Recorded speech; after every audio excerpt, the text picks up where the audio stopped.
In the marble foyer of Julian Remington's mansion, respect isn't earned, it's demanded. Every morning, the billionaire orders Lila Carter, his black housekeeper, to kneel, convinced she's just another invisible worker whose dignity can be quietly stripped away. He believes she'll swallow the ritual, like so many before her, to keep her job. What he doesn't see is her iron will, meticulous mind, and a family she'd burn the world to protect. When his 6-year-old son shouts, "Stop!" and the moment is captured forever, Julian ignites a battle he can't control, and Lila won't back down from. Before we go any further, comment where in the world you are watching from, and make sure to subscribe, because tomorrow's story is one you don't want to miss. Through the towering glass doors of the Remington townhouse, morning light spilled across the marble floor in long, cold rectangles. Lila Carter adjusted the crisp collar of her black and white uniform, her fingers brushing against the starched fabric as she took her place in line with 3 other staff members.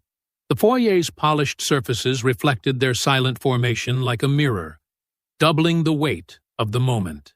Julian Remington stood at the base of the curved staircase, his tailored suit as sharp as his expression. His shoes clicked against the marble as he approached, each step deliberate and measured. The security guard positioned himself near the door, arms crossed, watching with practiced indifference. "Good morning," Julian announced, his voice carrying the artificial warmth of a corporate presentation. "As you know, our courtesy protocol is a cherished house tradition." He paused, his eyes fixing on Lila. "Ms. Carter, if you would demonstrate proper respect." Elena Ortiz, the senior housekeeper, kept her gaze firmly fixed on the floor, her shoulders tense. Lila could feel Elena's discomfort radiating beside her, mixed with a familiar resignation that filled the space like a heavy fog. Lila's heart pounded, but her face remained calm as she stepped forward. 6 months of this ritual had taught her to compartmentalize, to separate her dignity from this performance.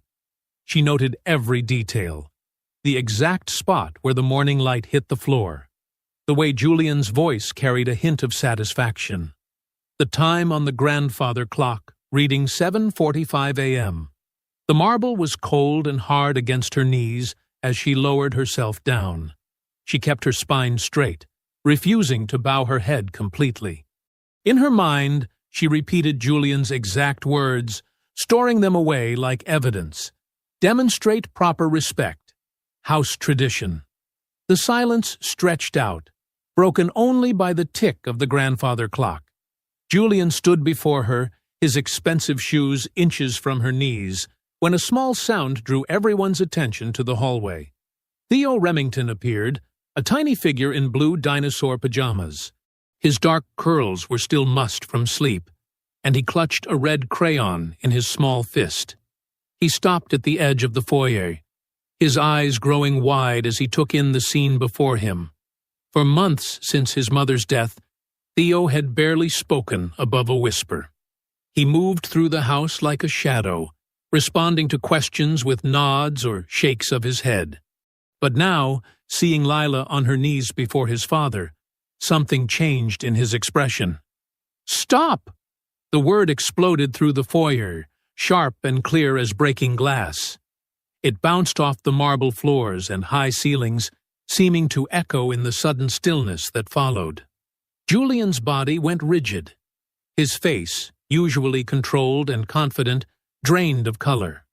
The security guard shifted uncomfortably, and Elena's hand flew to her throat in surprise. Lila lifted her head slowly, deliberately meeting Julian's stunned gaze. His eyes were wide, almost vulnerable, as if Theo's voice had cracked something in his carefully maintained facade. She didn't look away, didn't flinch. In that moment, the power dynamic in the room shifted like a sudden change in air pressure. The silence stretched for several heartbeats, broken only by the sound of Theo's crayon hitting the marble floor and rolling away. Julian swallowed hard, his Adam's apple bobbing in his throat. "That's Julian cleared his throat, his voice unusually rough. "That's enough for this morning. Everyone return to your duties. There will be a staff meeting at noon to reset expectations." The staff dispersed quickly and quietly, like leaves scattered by a sudden wind. Lila rose smoothly to her feet, brushing off her knees with deliberate movements. Her hands trembled slightly as she walked to the laundry room, but her steps were steady. Once alone in the laundry room, surrounded by the familiar smell of detergent and warm cotton, Lila pulled out her phone. Her fingers shook as she typed out a quick note. 7:45 a.m. JP demanded kneeling as proper respect and house tradition. Theo shouted, "Stop." Meeting called for noon. She added the date and pressed save. She gripped the edge of the folding table, taking deep breaths of the warm, clean-scented air. The fluorescent lights hummed overhead, and somewhere in the distance, a dryer tumbled rhythmically. Lila focused on these ordinary sounds as her heartbeat gradually steadied. Elena entered quietly, closing the door behind her. Her experienced eyes took in Lila's trembling hands and rigid posture. "Sit down, Mahita," Elena said softly, pulling out a metal chair. "Take a moment." Lila sank into the chair, grateful for Elena's steady presence. "How long?" she asked. "How long has he been making staff kneel?" Elena's weathered face tightened. "Daily, for years, since before Theo's mother passed." She glanced at the door, then moved to a tall cabinet in the corner. From behind a stack of clean towels, she pulled out a thick black binder. "Here, page 32. Lila opened the staff handbook, its pages crisp and official. There it was in black and white. Courtesy Protocol. Her stomach churned as she read the detailed requirements for showing proper respect through traditional gestures of deference. Without hesitation, Lila pulled out her phone. She photographed the page carefully, making sure the timestamp and date were visible in the corner of her screen. She took multiple shots, including the handbook's cover and table of contents. "Be careful," Elena whispered, but her eyes showed approval. "I always am," Lila replied, tucking her phone away securely. Later that morning, Lila went upstairs to clean Theo's room. The boy sat cross-legged on his carpet, surrounded by crayons and paper. His small face was serious as he worked on a drawing, pressing hard with the red crayon to create a bold stop sign. Lila's heart squeezed as she watched him.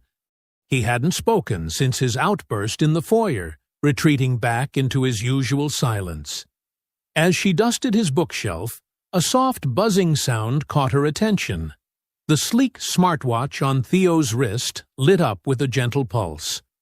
Lila recognized it as part of his school's new safety program. All the first graders wore them. As she moved closer to collect his laundry, she noticed the watch's screen showing a settings menu. The words "Auto Upload Enabled" and "Safety Alert Logged" blinked quietly in one corner. A soft knock at the door made them both look up. Darren Cho, the house's IT administrator, stood in the doorway with his tablet. "Just checking the wireless signals," he said casually. But his eyes met Lila's with purpose. Lila followed him into the hallway, where he lowered his voice. "I heard about what happened this morning. There's something you should know." He glanced around before continuing. Theo's shout triggered 2 automatic recordings, one from his watch, one from the house system, both uploaded to our secure cloud storage for child safety incidents. Lila's breath caught.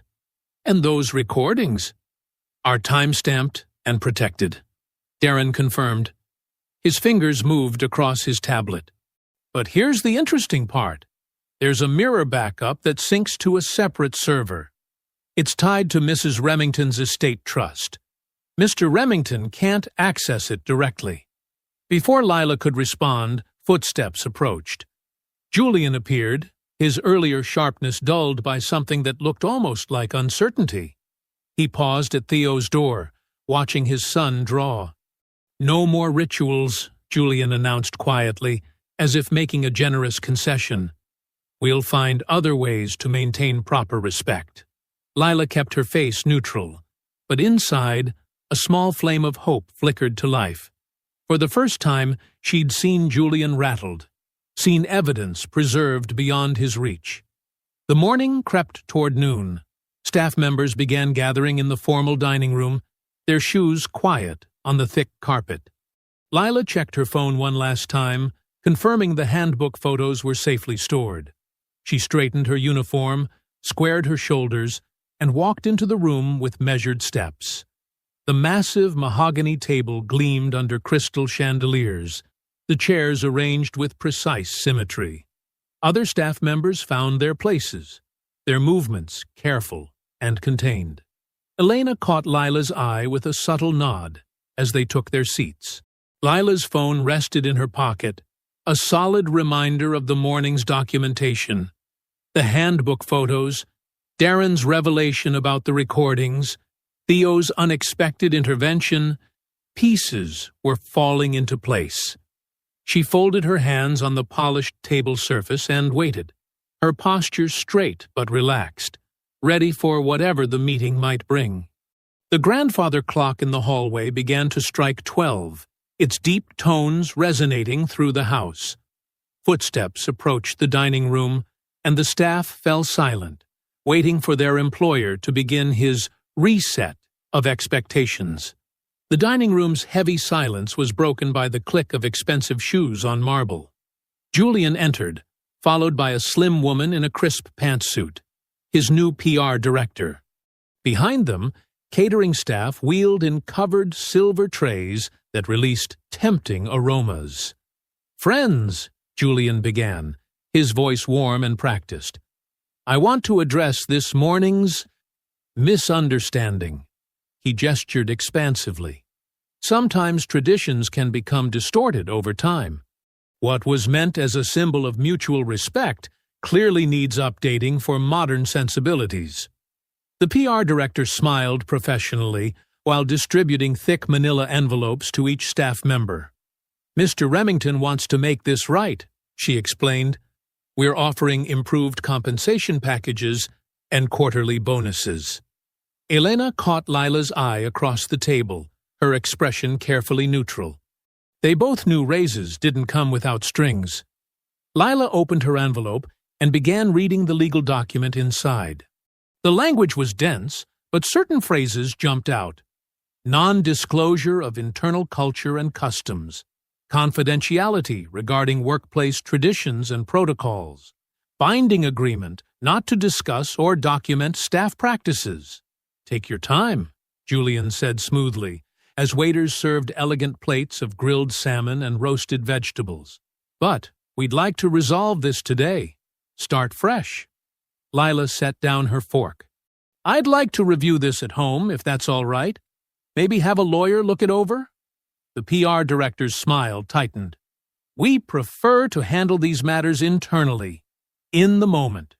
It builds trust." "Your phone, please," a gruff voice demanded.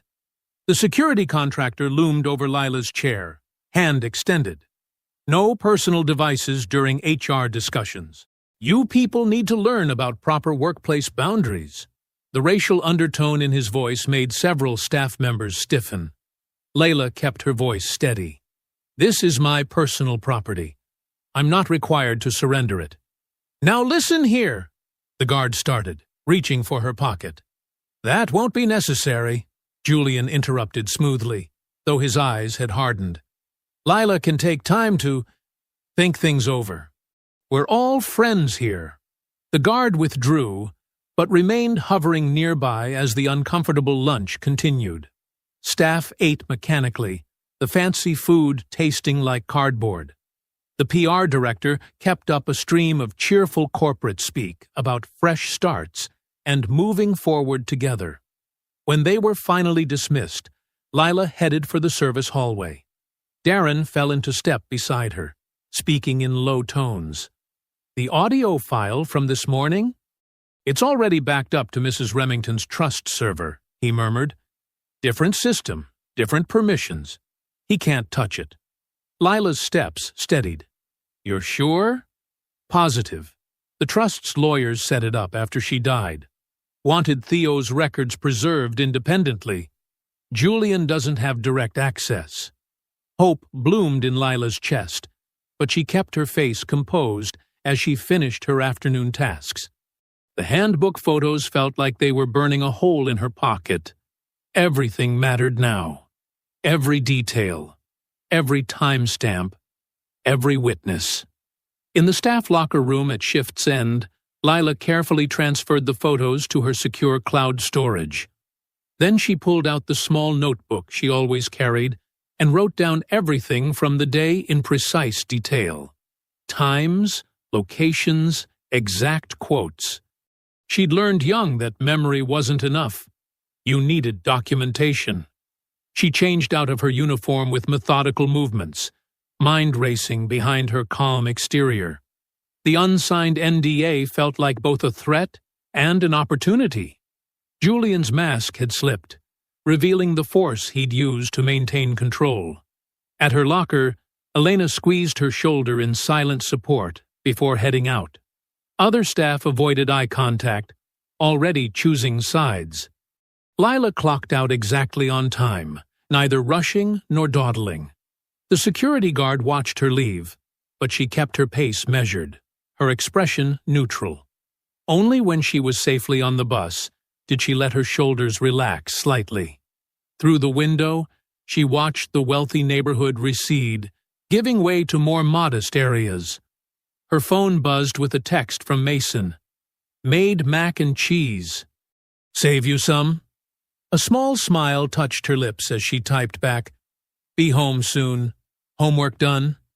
The bus swayed around a corner, and Lila gripped her bag containing the notebook and photos. Her mind kept returning to Theo's clear young voice saying, Stop! And to Darren's revelation about the backup server beyond Julian's reach. For the first time, she felt like maybe the truth could win against money and power. The familiar streets of her neighborhood appeared, and Lila pulled the cord for her stop. In her apartment, Mason would be waiting with his homework spread across their small kitchen table, probably sneaking extra cheese when he thought she wasn't looking. The thought steadied her as she stood, holding the overhead rail, ready to step down into the early evening air.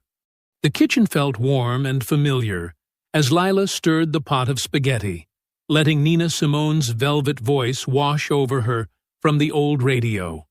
Mason sat at their small table, pencil tapping against his math homework. Everything okay, Aunt Lila? He asked, looking up from his fractions. You're quieter than usual. Lila managed a soft smile. Work was hard today, baby, but we're going to be fine. She tasted the sauce, adding a pinch more oregano. I promise, I'll always protect our home. I know you will, Mason said with the simple faith of a 12-year-old who'd never seen his aunt break a promise. The doorbell's harsh buzz made them both jump. A courier stood outside with 2 thick envelopes marked Urgent. Sign here, he said flatly, holding out an electronic pad. Lila's hands were steady as she opened the first envelope. The Remington corporate letterhead gleamed expensively. Notice of immediate suspension pending investigation. Workplace conduct and policy violations. The second envelope contained another copy of the NDA, plus a letter strongly encouraging her to sign by tomorrow morning. Lila filed both carefully in a manila folder, her grandmother's voice echoing in her head. Keep everything. Paper tells the truth, when people won't. Her phone buzzed with notifications. Anonymous social media accounts were sharing posts about a disruptive housekeeper who had traumatized a grieving child. The comments were getting ugly fast. The phone rang. Elena's number. Lila? Elena's voice was strained. Jessica and Kim signed the NDAs an hour ago. They were scared about their visas. She paused. I'm so sorry. Don't be, Lila said firmly. They have to protect themselves. She lowered her voice, moving away from Mason. Have you heard anything else? Just that Julian's lawyers are involved now. Be careful, Mija. After they hung up, Lila called the legal aid number she'd saved months ago, just in case. The paralegal listened carefully to her story. You need Evelyn Hargrove, she said decisively. She's handled cases like this before. Workplace discrimination. Retaliation. I'll email you her contact information. Thank you, Lila said, writing down the details. Her phone pinged with a text from an unknown number. Darren here. Maid secure email, address. Check it in 10 mins. Delete this. She deleted the message, then served Mason his spaghetti. How are those fractions coming? Almost done, he said around a mouthful of pasta. Can we watch that space documentary later? Let me check my email first. Then, absolutely. The burner email contained detailed instructions for accessing metadata from Theo's uploaded audio file. Timestamps, file hashes, server logs. But the second paragraph made her catch her breath. Found something else. After incident with previous nanny. Suspected abuse. Never proven. Misses. Our Maid Trust maintain independent backups of all child safety alerts. System logs show multiple staff complaints about kneeling protocol affecting Theo. Everything's preserved on Trust server.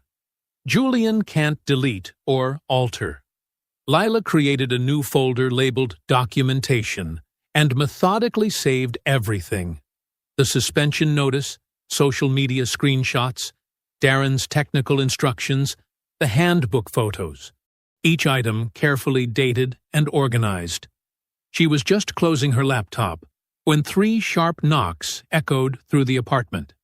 Mason looked up, startled. Through the peephole, Lila saw a woman in a blazer holding up a badge.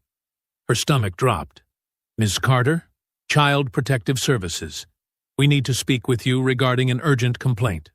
Lila opened the door, keeping her voice steady. Good evening. How can I help you? The social worker was professional but direct.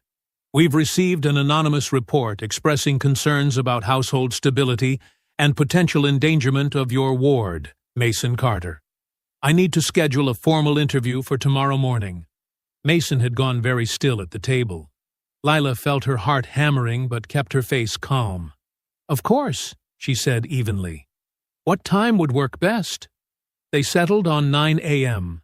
The social worker handed her a form detailing the complaint. Guardian displays erratic behavior, emotional instability, inappropriate workplace conduct. We'll see you tomorrow, the worker said, eyes scanning the apartment's neat interior. After she left, Mason's voice was small. Aunt Lila? Everything's okay, she said firmly, pulling him into a hug. We're going to handle this together, just like always. But as she held him, her mind was racing. The timing was too perfect to be coincidence. Someone was trying to take away the person she loved most in the world. She looked at their small kitchen. Photos on the fridge, homework on the table, the radio still playing her grandmother's favorite songs. She'd fought too hard for this little piece of security to let anyone destroy it now. The morning sunlight filled Lila's living room as she straightened the stack of documents on the coffee table. Mason sat beside her on the couch, his school uniform neat, his expression serious beyond his years. At exactly 9 a.m., the CPS worker, Ms. Thompson, according to her badge, arrived with a leather portfolio and clipboard. Thank you for meeting with me, Ms. Thompson said, settling into the armchair. I'd like to review Mason's living situation and your guardianship arrangements. Lila nodded, gesturing to the organized files. I've prepared everything. First, here are Mason's school records. Perfect attendance, honor roll 3 quarters running. His teacher's contact information is attached. Ms. Thompson made notes as Lila walked her through their daily routine. Breakfast at 7, homework check before TV time, Sunday meal prep together, weekly calls with his therapist. These are our neighbor's reference letters, Lila continued, passing over a folder. Mrs. Chen from 4B has known us 5 years. She watches Mason if I work late. The Rodriguez family across the hall included a photo from Mason's birthday party last month. Mason spoke up quietly. Aunt Lila helps me with math. We have a calendar for everything. I'm never alone or scared. Ms. Thompson's expression softened slightly as she reviewed the meticulous guardianship paperwork. You seem very organized, Ms. Carter. We'll conduct standard background checks and follow up within 72 hours. After she left, Lila hugged Mason tight. You did great, baby. Now I need you to be extra responsible today. Straight to Mrs. Chen's after school, okay? I have some important meetings. Downtown, Mrs. Hargrove's office was modest but dignified. Worn leather chairs, law books lining the walls, a small Black Lives Matter poster beside her civil rights credentials. The attorney listened intently, her dark eyes sharp behind reading glasses, as Lila detailed everything. The kneeling demands, Theo's shout, the handbook photos, the retaliatory suspension, and the CPS complaint's suspicious timing. Julian Remington, Mrs. Hargrove said finally, removing her glasses. He's used similar tactics before. NDAs, smear campaigns, weaponizing bureaucracy against whistleblowers. But he's never faced someone as careful as you. She smiled. Those timestamp photos and server logs matter. Now, here's our plan. She outlined 3 priorities on a legal pad. First, we protect your guardianship of Mason. I'm filing for an emergency hearing to block any interference. Second, we preserve evidence before it disappears. I'll draft a litigation hold letter to Remington's lawyers tonight. Third, we prepare for more retaliation, because men like him escalate when challenged. What about the NDA? Lila asked. Don't sign anything, Mrs. Hargrove said firmly. We'll get affidavits from Elena and other staff about the protocols. And I'm scheduling a meeting with Aisha Benton. She's a guardian ad litem who can document Theo's statements independently. Lila's phone buzzed. An email from Remington HR. Final notice. Sign enclosed NDA within 24 hours, or face immediate termination for cause. All claims of misconduct will be vigorously defended. Mrs. Hargrove read it and snorted. Predictable. They're scared of what you can prove. She handed Lila a yellow sticky notepad. Write yourself a reminder of why you're fighting. Lila wrote 3 words. No more kneeling. She placed it carefully on top of her growing case file. The rest of the day passed in a blur of paperwork and phone calls. Elena confirmed the staff handbook's version number and date stamp. 3 former housekeepers agreed to provide statements. Mrs. Hargrove's clerk notarized everything. By twilight, Lila stood at her apartment window, watching the streetlights flicker to life along their quiet block. She called Elena one last time. Found my old copy of the handbook, Elena said. Version 12.4, dated January 15th. The kneeling protocol is on page 23, right where you photographed it. Thank you, Lila said softly, for everything. De nada, Mija. We'll tell the truth together. Lila touched the sticky note on her folder, tracing the words. The truth was simple. Julian had demanded she kneel. Theo had shouted, "Stop!" The evidence existed in multiple places. And now Julian wasn't just trying to silence her. He was trying to destroy her whole life. She looked at Mason's backpack by the door, his science project poster drying on the kitchen table. This apartment, this stability, this family they'd built, she'd fight with everything she had to protect it. The phone rang again. Mrs. Hargrove, with tomorrow's battle plan. Leela straightened her shoulders and picked up her pen. The real fight was just beginning.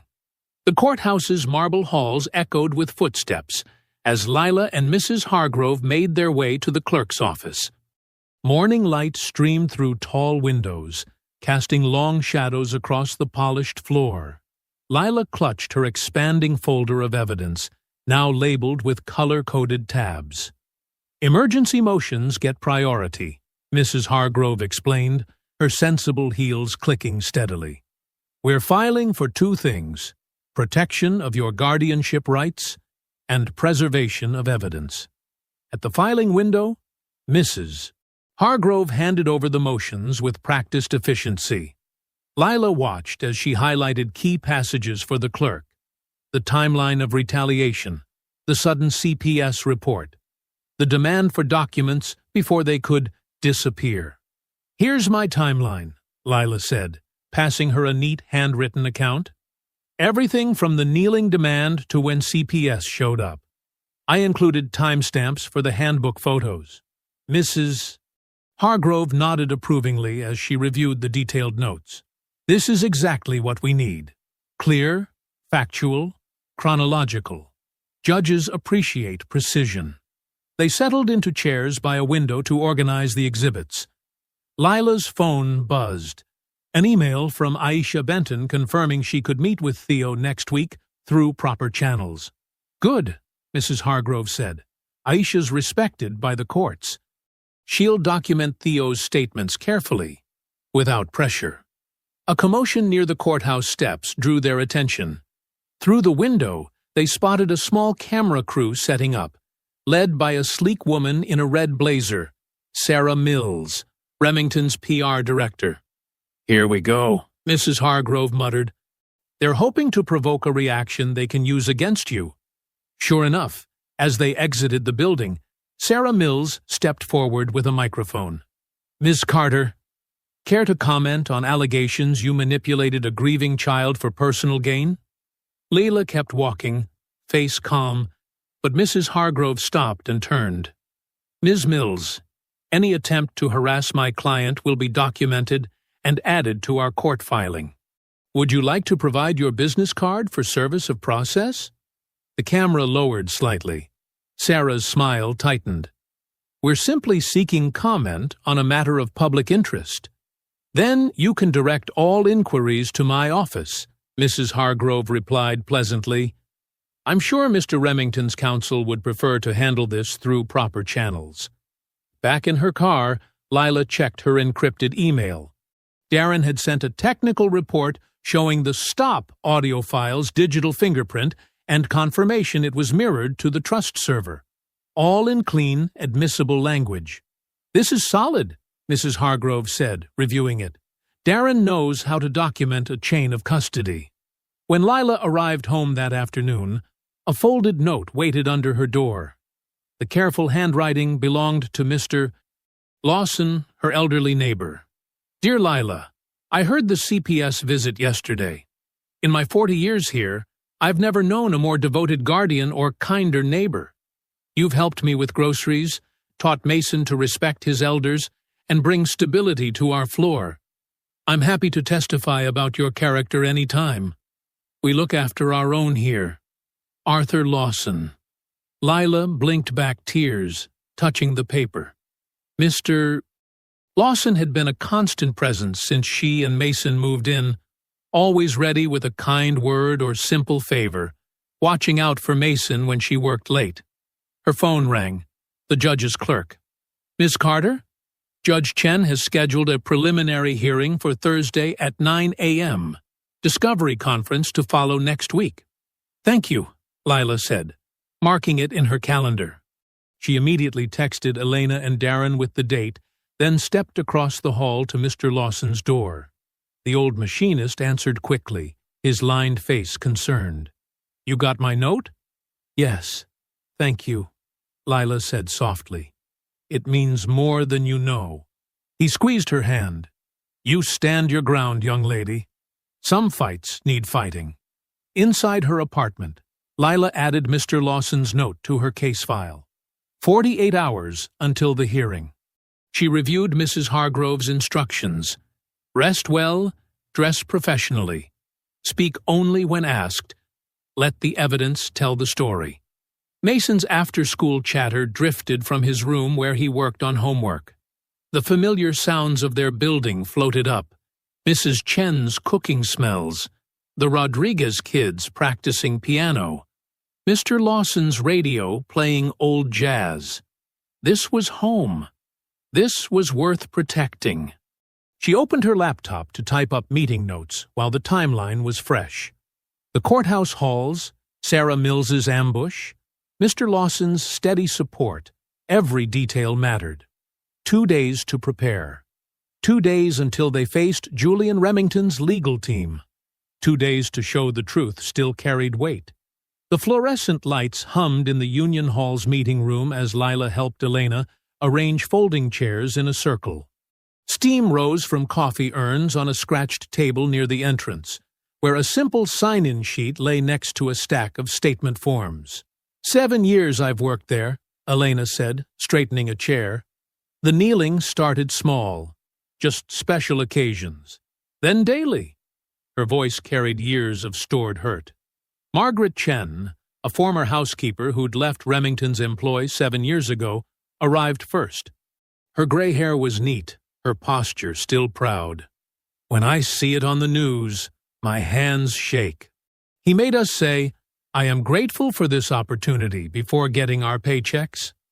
2 more ex-employees filtered in, James Washington, a former groundskeeper, and Rosa Diaz, who'd worked in the kitchen.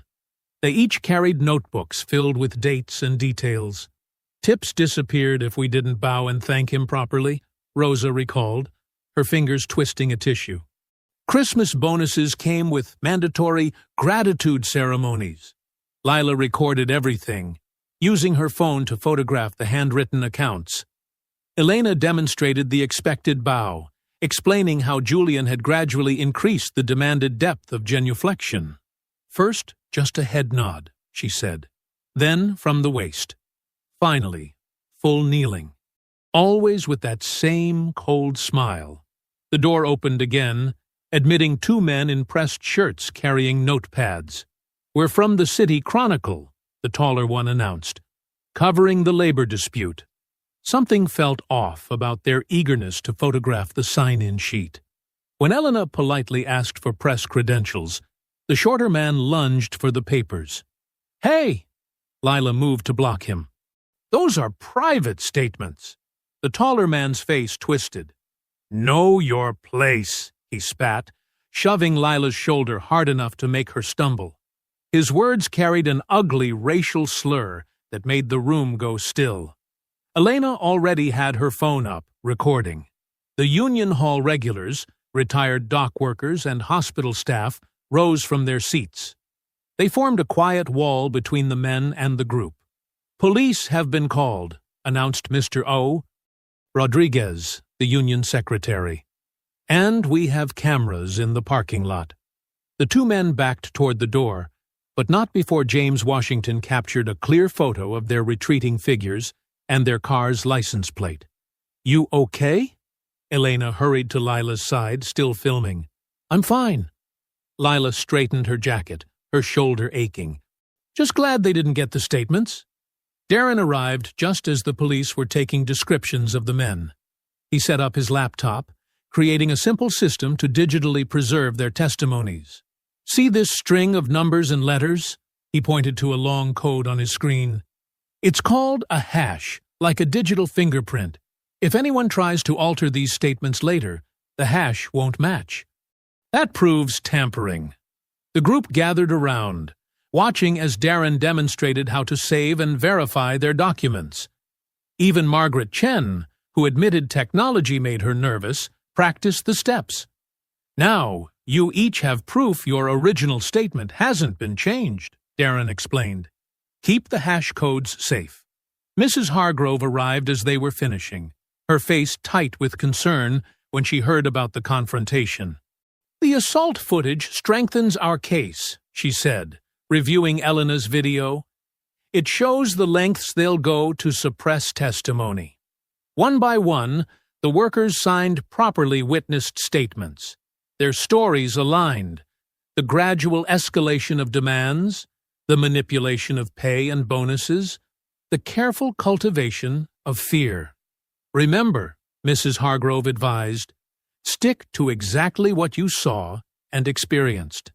Dates, times, specific words used. Let the pattern speak for itself. Later, As Elena drove Lila home, streetlights flickered past in steady rhythm.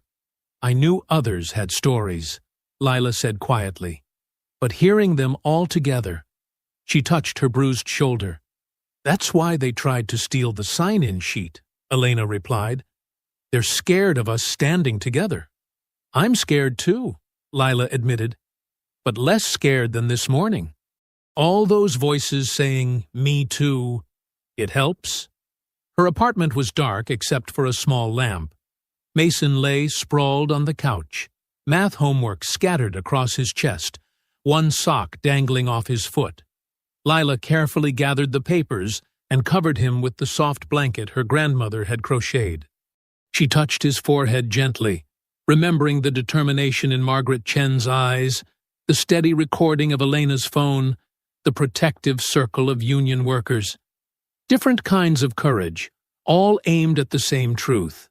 Some things were worth fighting for. The Child Advocacy Center's playroom walls were painted in soft blues and yellows. Scattered toys waited on low shelves. Wooden blocks, stuffed animals, and fresh boxes of crayons. Aisha Benton arranged the art supplies on a kid-sized table while watching Theo through the observation window. The 6-year-old stood in the hallway, holding his father's hand. Julian Remington wore an expertly tailored suit that seemed out of place among the cheerful murals and alphabet posters. "Remember what we discussed, son," Julian said, smoothing Theo's hair. "Ms. Benton just wants to talk." Aisha noted how Theo's shoulders tensed at his father's touch. When the receptionist led Theo into the playroom, Julian remained in the lobby, checking his phone with controlled impatience. "Hi, Theo," Aisha said warmly, sitting cross-legged on the carpet. "Would you like to draw with me?" Theo nodded, settling at the small table. He selected a black crayon first, carefully outlining a tall figure with spiky hair like his father's. Next came a smaller figure on its knees, Lila, in her navy uniform. His movements grew more intense as he grabbed the red crayon, drawing a bold stop sign beside them. "Can you tell me about your picture?" Aisha asked gently. Theo added a final detail, a rectangular shape on his wrist, complete with a tiny cloud floating above it. He pointed to the kneeling figure, then shook his head emphatically. "The person kneeling. You didn't like seeing that?" Aisha suggested. Another headshake. Theo circled the stop sign repeatedly with the red crayon, pressing harder with each loop. "You said stop when you saw this happening?" Theo nodded, then tapped the drawn smartwatch and made a swooping gesture toward the cloud. Aisha made careful notes about his consistent focus on these elements. The kneeling, the stop sign, the watch's connection to the cloud. Through several more drawings, the same elements appeared. Lila kneeling, the stop sign always circled in urgent red, the watch always present. "Thank you for sharing your drawings with me," Aisha said as their session ended. She'd need to request formal access to those smartwatch logs. Across town that afternoon, Lila straightened the already tidy living room while waiting for the CPS follow-up visit. Mason's homework schedule was posted on the fridge, along with his recent math test marked with a bright A. A knock at the door revealed Mr. Lawson, her elderly neighbor, carrying a worn leather notebook. "Thought I'd stop by," he said, settling into an armchair. "Been keeping track of when Mason comes by after school. 3 days a week, regular as clockwork. Always does his homework at my kitchen table while I make him a sandwich. Mr. Lawson, you didn't have to." "Course I did. Good neighbors look out for each other." He patted the notebook. "Got every date written down, what time he arrived, what he ate. Even saved the thank-you note he wrote when I helped with his science project." The CPS worker arrived moments later. Ms. Torres, the same one from yesterday. She noticed Mr. Lawson's presence with raised eyebrows. "Just dropping off my records," he explained, handing over his notebook. "Been Mason's after-school backup since Lila got guardianship. Fine young man she's raising. Ms. Torres reviewed the detailed logs, noting the consistent routine. She toured the apartment again, checking the well-stocked fridge and Mason's organized room. The preliminary report is positive, she said finally. We'll need supervisor review, but I'm seeing appropriate structure and support here. After she left, Lila checked her mail. A court notice confirmed tomorrow morning's hearing on evidence preservation and the restraining order against guardianship interference. Her hands shook slightly as she read the formal language. That evening, fluorescent lights hummed over a corner booth at Jerry's Diner. Lila stirred her coffee while Elena reviewed their written statements. Darren arrived with a manila envelope, sliding into the vinyl seat. I've simplified the technical details, he said, spreading out several printed pages. See these columns? They show when Theo's watch uploaded the audio, with matching timestamps from the house system and trust server. Will the judge understand all this? Lila asked. That's why I made this summary. Darren pointed to a clearly formatted timeline. No technical jargon, just when things happened, and how we can prove the files weren't altered. Elena squeezed Lila's hand. We've got the handbook photos, the staff statements, and now this. Real proof, not just our word against his. And Theo's drawings, Lila added softly, remembering the little boy's quiet determination with his crayons. Those tell the truth, too. They worked through their statements again, making sure every detail was clear and supported. The diner's regular dinner crowd came and went as they prepared for tomorrow's hearing, their coffee growing cold in sturdy ceramic mugs. The family courthouse buzzed with morning activity as Lila smoothed her navy blazer, a thrift store find she'd carefully pressed the night before. Mrs. Hargrove stood beside her, arranging documents with practiced efficiency. Across the aisle, 3 lawyers in expensive suits represented Julian Remington, who had chosen not to appear in person. All rise, the bailiff called as Judge Martinez entered. Her sharp eyes scanned the courtroom as everyone settled back into their seats. We're here on Carter versus Remington, Judge Martinez began, regarding a temporary restraining order and evidence preservation. She turned to Hargrove. You may proceed. Mrs. Hargrove approached the podium with measured steps. Your Honor, we seek 2 immediate protections. First, to prevent interference with Ms. Carter's established guardianship of her nephew Mason, and second, to preserve crucial evidence of workplace policies at the Remington residence. She lifted the first exhibit, Lila's photos of the staff handbook. This document, dated and version-controlled, explicitly requires staff to perform what Mr. Remington called a courtesy protocol, forcing employees to kneel daily as a show of submission. The opposing counsel shifted in their seats as Hargrove continued. We have sworn affidavits from current and former staff members. She handed copies to the clerk.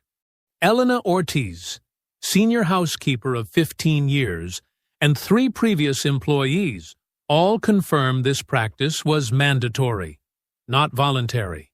Lila watched the judge study the statements, her expression carefully neutral. Her heart pounded, but she kept her posture straight and calm. Furthermore, Hargrove continued, we submit this technical summary prepared by Mr. Remington's own IT administrator. She presented Darren's metadata report. It confirms the authenticity of an audio recording where Mr. Remington's son witnessed and objected to this ritual. One of Remington's lawyers stood. Objection, Your Honor. This alleged recording hasn't been authenticated by our experts. The metadata and server logs establish its provenance, Hargrove countered. And we have this. She played the Union Hall video on a laptop, showing Remington's men attempting to seize documents and shoving Lila. These are attempts to suppress evidence and intimidate witnesses, Hargrove stated firmly. And now, an anonymous complaint to CPS threatens Ms. Carter's guardianship of her nephew, timing that cannot be coincidental. The lead counsel for Remington approached the podium next, his tone dismissive. "Your Honor, Ms. Carter is clearly seeking attention and financial gain. Any workplace protocols were completely voluntary. This is a disgruntled employee trying to exploit Mr. Remington's high profile and his son's grief." Lila felt her jaw tighten, but kept her expression neutral as the lawyer continued. "Furthermore, if Miss Carter found these policies objectionable, she was free to seek employment elsewhere. Instead, she's orchestrating a media circus." Judge Martinez held up her hand. "I've heard enough from both sides." She studied the documents for several long moments, while the courtroom held its breath. "I am granting a temporary order with the following provisions," she announced. "First, all employment records, handbooks, surveillance footage, and audio captures from the Remington residence must be preserved. Nothing is to be deleted, shredded, or altered." Lila released a careful breath as the judge continued.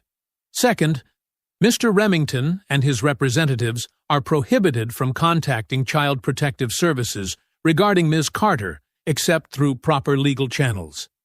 Any legitimate concerns must be addressed through counsel." The judge fixed Remington's lawyers with a stern look. "And third, Ms. Carter's guardianship of Mason Carter remains in place pending further review.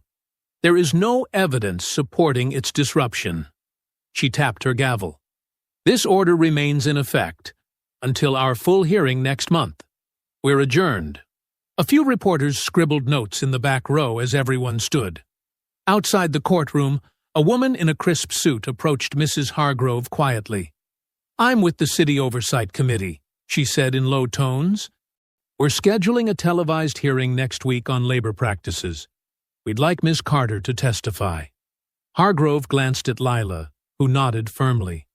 On the courthouse steps, morning sunlight warming her face, Lila pulled out her phone to call Mason. She smiled as his voice answered, bright with youth and energy. "Hey, kiddo," she said softly. "Good news. Everything's okay with us staying together." The judge made sure of it. "Really?" Mason's relief was clear even through the phone. "So nobody can mess with us?" "That's right. We're safe." She caught Mrs. Hargrove's eye. "I have to testify at another hearing next week, but we'll prepare for it starting today." "You've got this, Aunt Lila," Mason said, with complete confidence. Hargrove was already checking her calendar. "We should start preparing your testimony immediately. This televised hearing will reach a much wider audience." Leela squared her shoulders, feeling both the weight and the importance of what lay ahead. The temporary order was just the first step, but it was a crucial one. Proof that the truth could stand up against power when brought into the light. The City Hall chamber hummed with tension on the crisp morning. Over the last 7 days, Lila rehearsed testimony with Hargrove. Elena gathered more declarations, and Aisha finalized her notes on Theo. Now it's the morning of the televised hearing. Lila sat at the witness table, her navy blazer crisp, her hands steady on the microphone. Local news cameras tracked her every move as she faced the City Oversight Committee. "Please state your name for the record," the committee chair said. "Lila Carter, Ms. Carter, can you describe the daily ritual Mr. Remington required of his staff?" Lila spoke clearly, her voice carrying through the packed chamber. Every morning at 8 a.m., staff would line up in the foyer. Mr. Remington would select one person to kneel on the marble floor as a sign of respect. Most days, he chose me. And this was mandatory? Yes. The staff handbook called it the courtesy protocol. Missing it meant write-ups or lost wages. She described the cold marble, the security guard's watchful eye, the way other staff had to avert their gaze. Her measured tone made the humiliation even starker. Elena testified next, her silver hair neat under the harsh lights.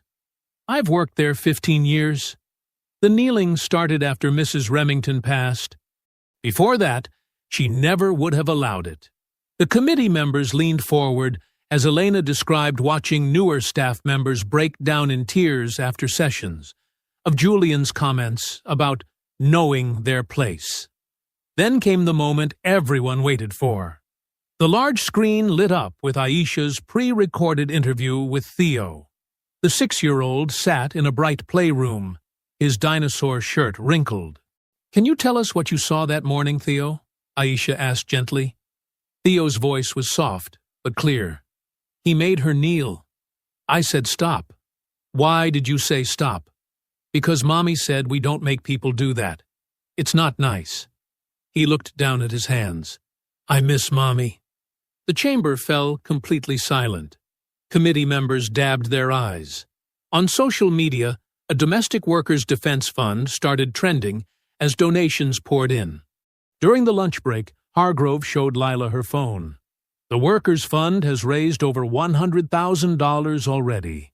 People are finally seeing the truth." For one shining moment, it felt like justice was within reach. Lila allowed herself to smile as reporters asked for comments and supporters patted her shoulder. But by late afternoon, everything changed.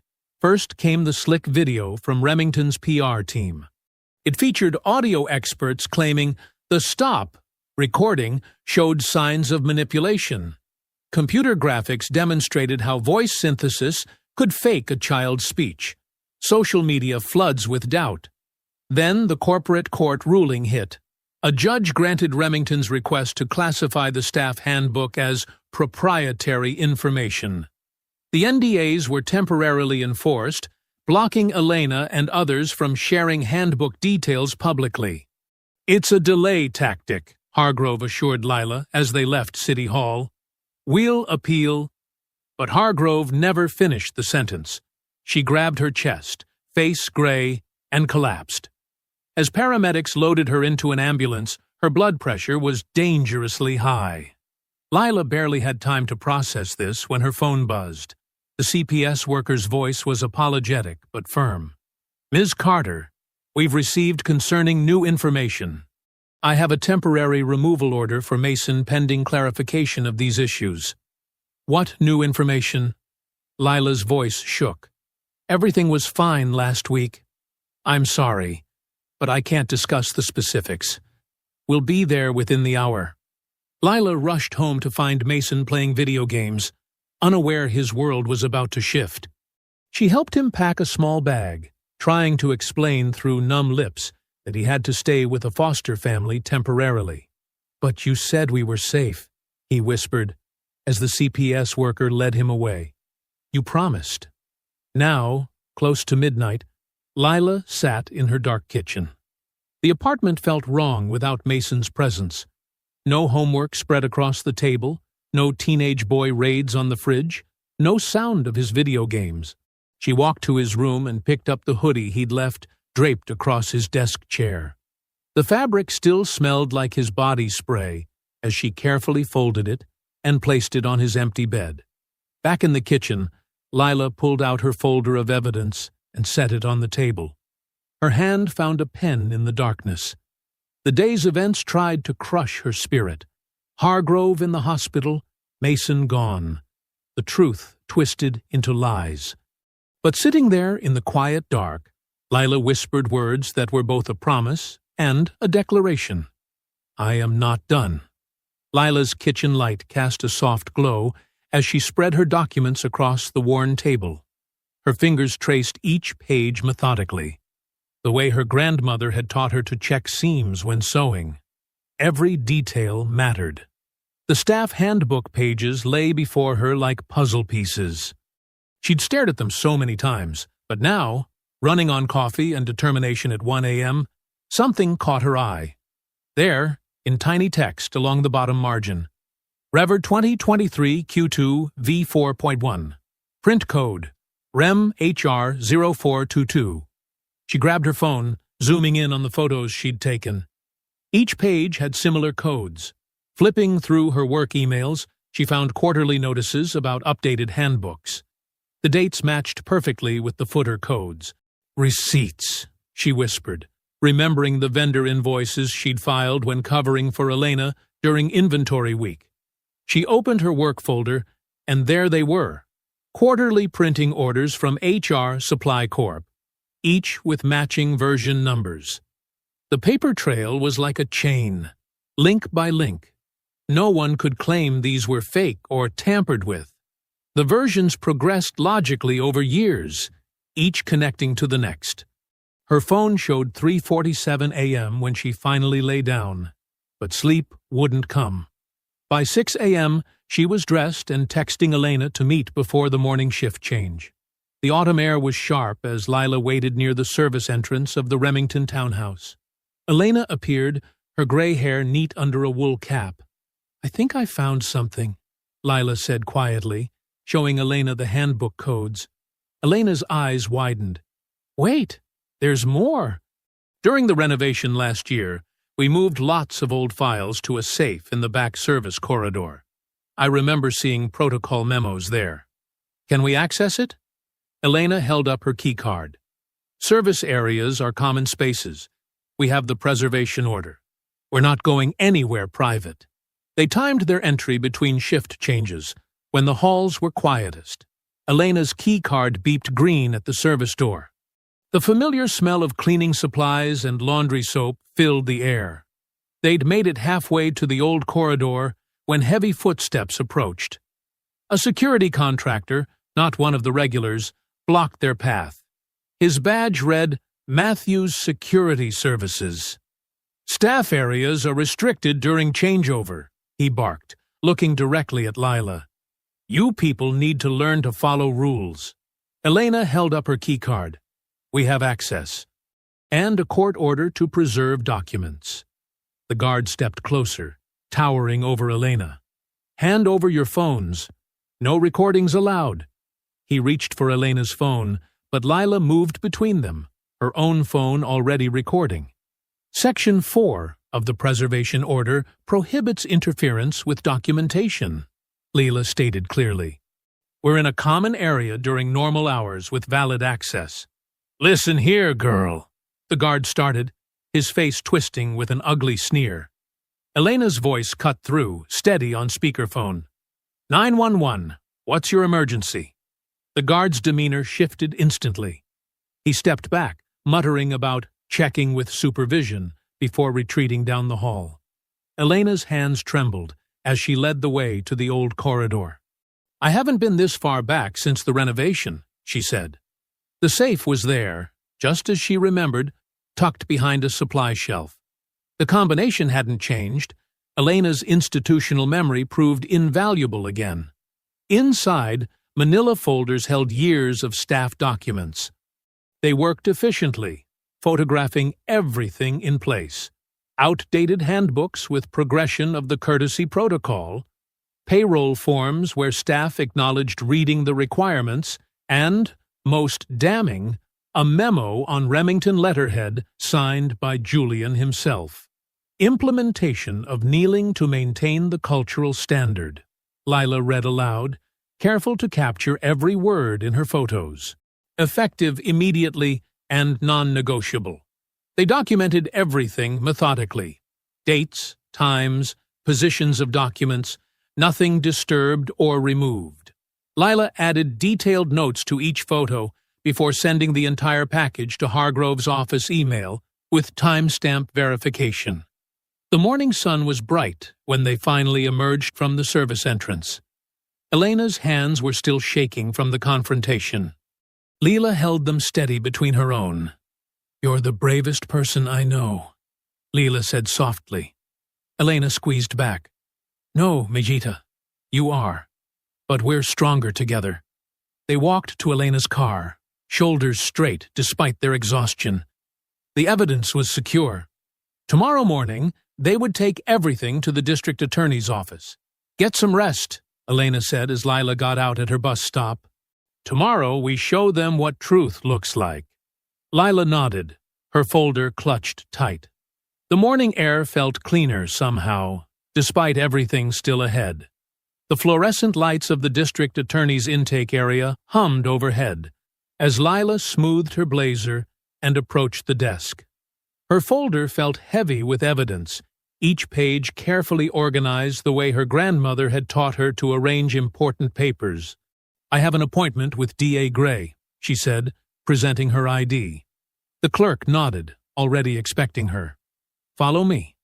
District Attorney Celeste Gray's office was orderly, but lived in, with stacks of case files and a wall of legal texts. The DA herself sat behind a broad desk, her silver-streaked hair pulled back severely, reading glasses perched on her nose. "Miss Carter," Gray said, gesturing to a chair. "Tell me what you've brought." Lila laid out the documents methodically. First, photos from this morning showing the staff protocol documents stored in the Remington House safe. Each page has version numbers matching quarterly updates and vendor invoices. Gray examined the images with a prosecutor's eye. "Walk me through the timeline." The kneeling requirement started years ago. "Here's the original memo signed by Julian Remington himself." Lila pointed to the letterhead. The staff handbook versions show how it evolved into official policy. "And the audio file from the child's outburst?" Lila opened Darren's technical summary. The original file was automatically uploaded to 2 locations, the house server and a backup connected to Mrs. Remington's trust. Both copies exist from before any publicity. Gray's phone buzzed. "Perfect timing. Your IT contact is here." Darren entered, his tie slightly askew despite his careful demeanor. He carried a laptop and several folders. "I can verify the file authenticity," he said, setting up his computer. "The trust server is managed by Third Valley Data Vaults. They maintain immutable logs, meaning records can't be altered after creation." "Show me," Gray said, leaning forward. Darren pulled up screens of technical data. "Here's the original file hash from the morning upload. It matches the copy on the trust server exactly. I've prepared a sworn declaration explaining the technical details in layman's terms. What about claims the audio was faked? Impossible given the timestamp and backup architecture. The file existed hours before anyone outside knew about the incident." Darren's voice held quiet certainty. Mrs. Remington specifically required independent backups after a previous incident. It's in the trust IT contract. Gray's phone lit up again. "Excuse me, this is relevant." She put the call on speaker. "Go ahead, Ms. Benton." Aisha's voice filled the room. "I'm forwarding my report on Theo's statements. He's been completely consistent in multiple sessions, showing no signs of coaching. I'm also sending a formal request for limited smartwatch log access through proper channels." "Very thorough," Gray said. "Anything else?" "Yes, I've documented his emotional responses when discussing the incident. They align with genuine trauma recall, not rehearsed behavior." After ending the call, Gray studied the growing stack of evidence. Her fingers drummed once on her desk before she reached a decision. "I'm opening a criminal investigation," she said. "Witness intimidation, attempted evidence tampering, possibly more." She pulled out official forms. "I'll draft subpoenas for Remington Corporation, the trust's IT vendor, and that security contractor." "Mrs. Hargrove is still in the hospital," Lila said, "but she's stable." As if on cue, Lila's phone lit up with a video call. Hargrove's face appeared, tired but alert in her hospital bed. "I'm following everything," Hargrove said.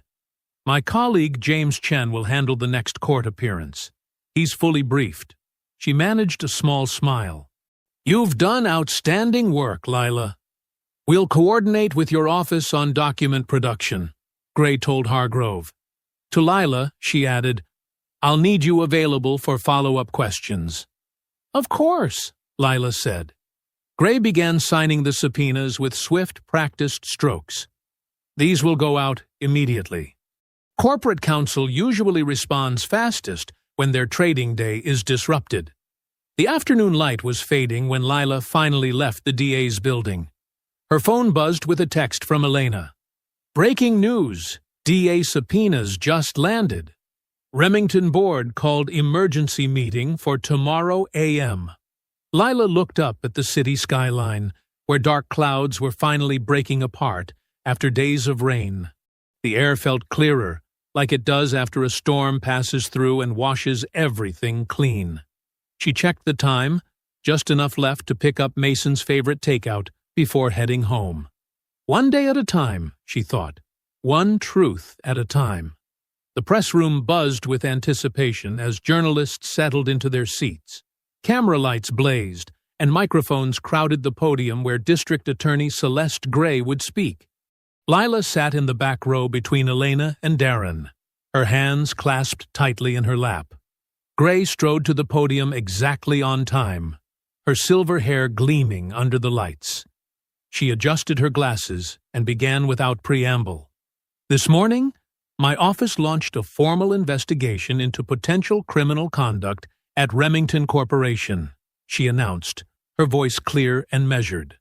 We are examining evidence of witness intimidation, obstruction of justice, and tampering with evidence in connection with recent allegations of worker abuse. Cameras clicked rapidly as reporters scribbled notes. Gray continued, We have served multiple subpoenas for documents and electronic records. The investigation will focus on systematic attempts to suppress evidence and intimidate witnesses through various means, including misuse of non-disclosure agreements and apparent manipulation of social services reports. A reporter's hand shot up. Are you referring to the viral video claiming the stop recording was fake? We have conclusive technical evidence regarding the authenticity of that recording, Gray replied. The attempt to discredit it may constitute criminal obstruction. Another voice called out, What about the allegations of forced kneeling rituals? We're reviewing extensive documentation of workplace policies spanning several years, Gray said. Worker intimidation and civil rights violations fall within our investigative scope. As if on cue, phones throughout the room began buzzing. Lila's screen lit up with a news alert. Breaking. Remington Corp Board suspends CEO Julian Remington, pending criminal investigation.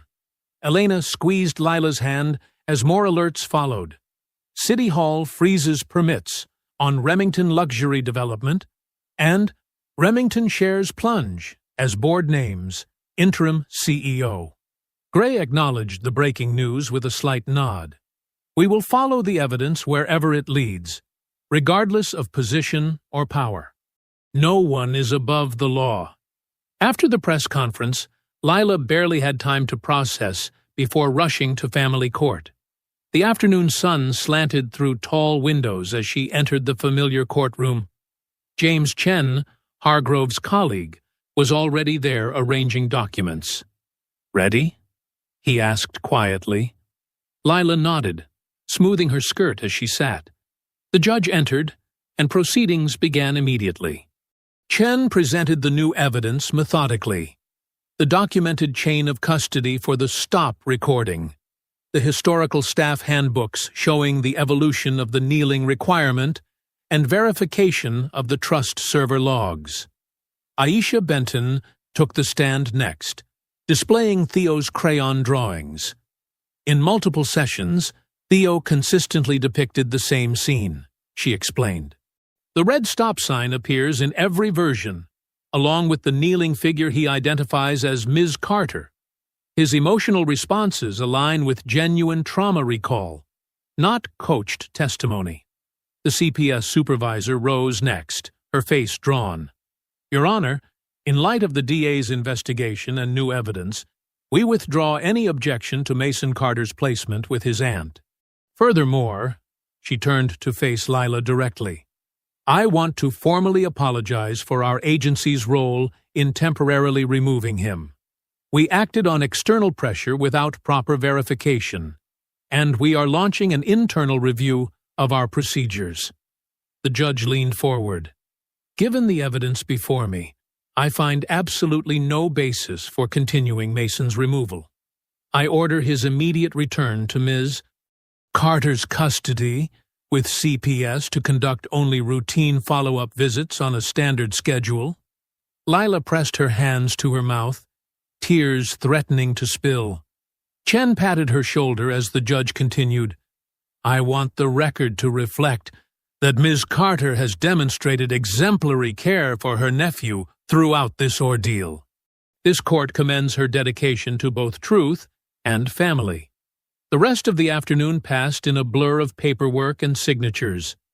As sunset painted the sky orange, Leela stood in her apartment kitchen, preparing Mason's favorite mac and cheese. The door buzzer sounded. She ran to open it, and Mason burst through, backpack bouncing. "Auntie Lee!" He crashed into her arms as she knelt to hug him. "I missed you so much," she whispered into his hair. "Can we watch that funny movie tonight? The one with the penguins?" Mason asked, already heading for their worn but comfortable couch. "Absolutely." Lila grabbed their dinner and settled beside him. The familiar animated characters filled the screen, and Mason's laughter, the best sound in the world, soon filled their home. During a quiet moment, Lila snapped a quick photo of them together on the couch, Mason's head resting against her shoulder as he munched his dinner. She sent it to Elena and Darren with a single word: home. The movie played on, but Lila barely watched it. She was too busy memorizing this moment, the weight of Mason beside her, the taste of comfort food, the simple joy of being together in their own space again. Here, in their small apartment with the mismatched furniture and Mason's artwork on the fridge, was everything that mattered. 1 week later, Lila stood in the bustling courthouse hallway, watching a stream of reporters crowd around D.A. Gray. The past 7 days had brought an avalanche of evidence: server logs from subpoenas, sworn statements from former staff, and detailed financial records showing the systematic nature of worker intimidation at Remington Corp. The defendant has agreed to plead guilty to multiple counts of obstruction of justice and evidence tampering, Gray announced, her voice carrying over the crowd. This includes attempts to destroy records and the coordinated campaign to discredit authentic evidence. Lila felt Elena's steadying presence beside her as they listened. The terms of Julian's plea agreement were comprehensive: immediate resignation as CEO, substantial restitution payments, and 2 years of court-supervised community service focused on worker dignity programs. Additionally, Gray continued, the civil settlement establishes a $10 million domestic workers' dignity fund, overseen by an independent board. This will support training, legal aid, and emergency assistance for household employees throughout the city. Reporters' hands shot up, but Gray wasn't finished. The security contractor who assaulted Ms. Carter has been indicted on separate charges of assault and civil rights violations. Let me be clear: physical intimidation and racial harassment have no place in any workplace. After the announcement, Lila retreated to a quiet conference room with Hargrove, who had recovered enough to attend key proceedings. Her cane tapped softly on the floor as she settled into a chair. "The city council vote is scheduled for this afternoon," Hargrove said, spreading out papers.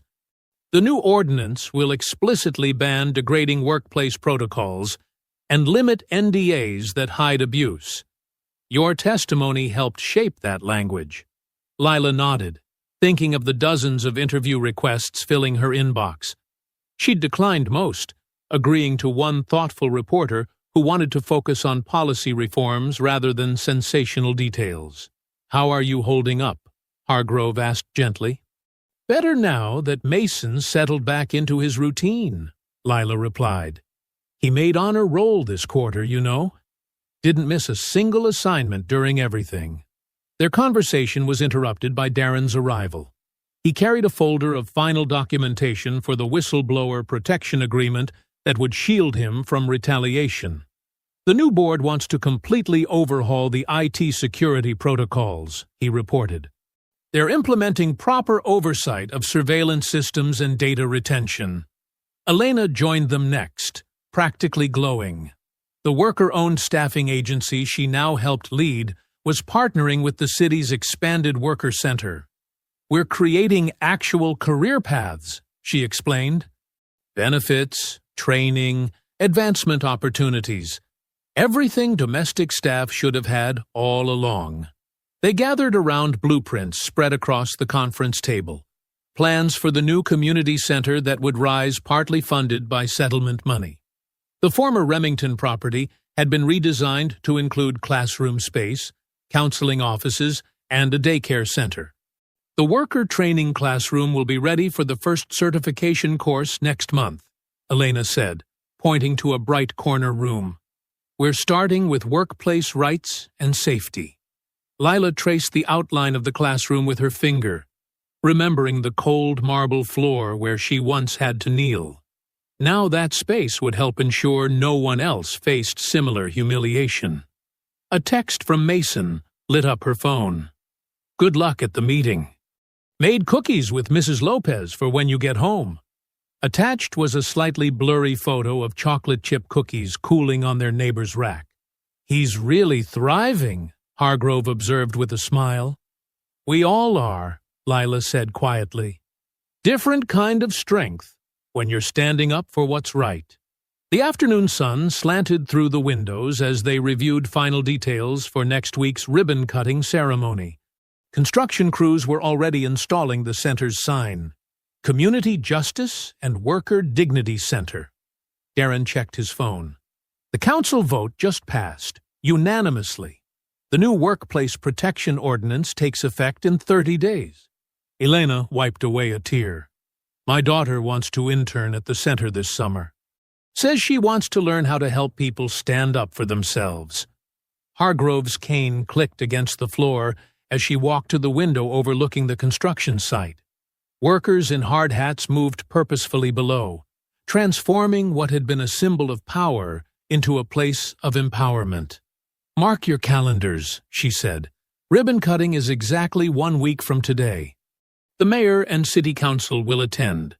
But the real guests of honor are the domestic workers who've signed up for our first training cohort. Lila joined her at the window, watching the afternoon light glint off the center's new windows. The building seemed to shine with possibility. Should we head down and check the classroom setup? Elena suggested. The contractor wants to review the audiovisual installation. Together they gathered their things, ready to continue the day's work of building something better than what had been torn down. 1 week later, sunlight streamed through the freshly cleaned windows of the Community Justice and Worker Dignity Center's main classroom. The scent of new paint and coffee mingled in the air as people filed in, finding seats among the neat rows of chairs that volunteers had assembled over the weekend. Lila smoothed her blazer and checked her note cards one last time. Mason had helped her practice the speech last night, timing her with his phone and giving a thumbs up when she got the pacing right. The room filled steadily with familiar faces, seniors from the neighborhood, domestic workers who'd supported the cause, local reporters with their cameras ready. D.A. Gray arrived early, speaking quietly with Hargrove near the podium.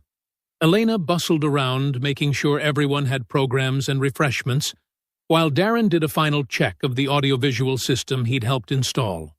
Aisha Benton slipped in through a side door, carrying a folder of completed guardianship paperwork that officially closed any lingering questions about Mason's placement.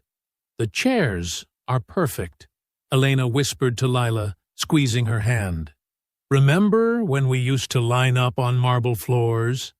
Different kind of gathering now, Lila replied, watching Mr. Lawson help Mrs. Lopez find a seat in the front row.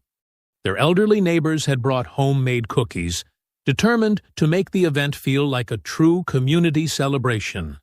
A small commotion at the entrance drew their attention. Theo's new caregiver, carefully vetted and kind-faced, ushered him into the room. The 6-year-old's eyes lit up when he spotted Lila. He broke free and ran toward her, dinosaur sneakers flashing. "Lila!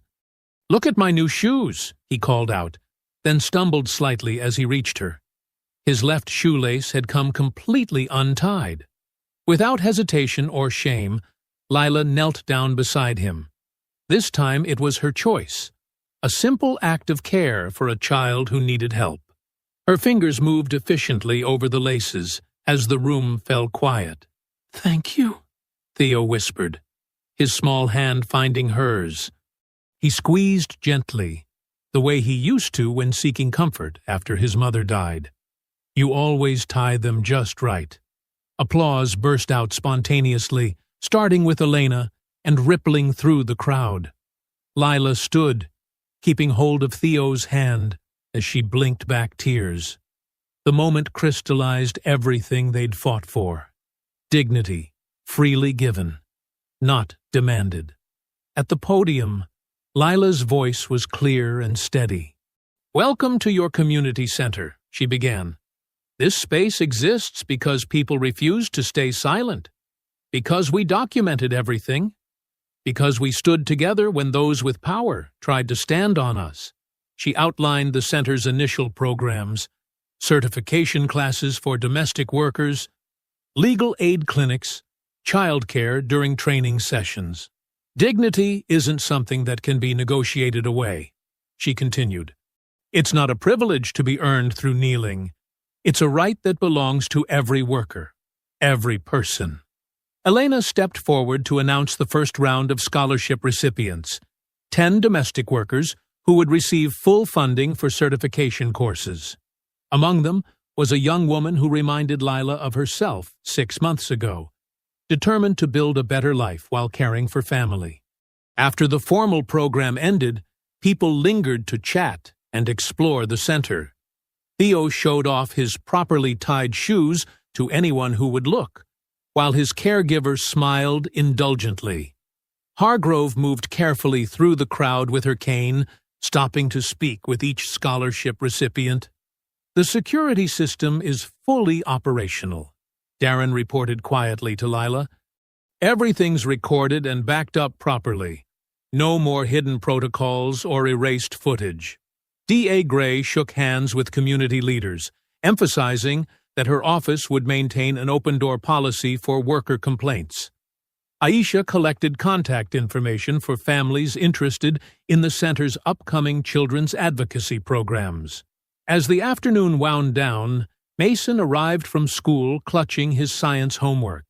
He helped stack chairs and pack leftover cookies while Lila said goodbye to the last guests. The room slowly emptied, leaving behind a peaceful sense of purpose fulfilled. Later that evening, Lila and Mason stood at their apartment window, carefully planting an herb garden in small pots. "Basil for pasta," Mason declared, patting soil around tiny seedlings. "And mint for tea, like Grandma used to make." "What should we cook first when they grow?" Lila asked, labeling each pot with careful letters. "Something that needs lots of fresh herbs," Mason replied. "We can invite Elena and Mr. Lawson for dinner next week. And Mrs. Lopez, she showed me how to make enchiladas." The setting sun painted their kitchen in warm gold as they worked. Mason chattered about his science project on plant growth, while Lila listened to the comfortable rhythm of their restored routine. When the herbs were planted and watered, Lila opened a new scrapbook on the kitchen table. She carefully removed a small sticky note from her wallet. "No more kneeling," written in her determined handwriting from months ago. She placed it beside today's community center program, smoothing both pages flat. The apartment settled into nighttime quiet. Lila switched off lights as she made her final check. Doors locked, Mason's backpack ready for tomorrow, the new herbs positioned to catch morning sun. She paused at her nephew's doorway, watching his peaceful sleep. I hope you enjoyed that story. Please share it with your friends and subscribe so that you do not miss out on the next one. In the meantime, I have handpicked 2 stories for you that I think you will enjoy. Have a great day.